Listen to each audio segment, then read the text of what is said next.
So আসসালামু আলাইকুম guys, দেখতে পাচ্ছেন আমাদের বাড়িতে নতুন সদস্য এসেছে। তো আপনারা তো রিনাকে দেখছেন সবাই।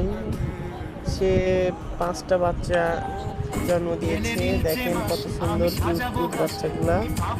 আর এটা আজ 5-6 দিন বয়স, যার কারণে একটা চোখ ফুটে নাই, বাকি 4টা চোখ ফুটে গেছে। যাই হোক, এগুলো খুব পছন্দের আমার। আর এত সুন্দর সুন্দর কিউট কিউট বাচ্চা দিবে আমি ভাবি নাই। তো সবাদের জন্য দোয়া করবেন যেন ওরা ভালোভাবে থাকতে পারে এবং বাঁচাতে পারে। অনেক কিউট না, অনেক সুন্দর, অনেক দুষ্টু, কিন্তু তারা হচ্ছে এক জায়গায় থাকে না। কতখানি এভাবে স্বভাবে করেছি তোমায় আমার,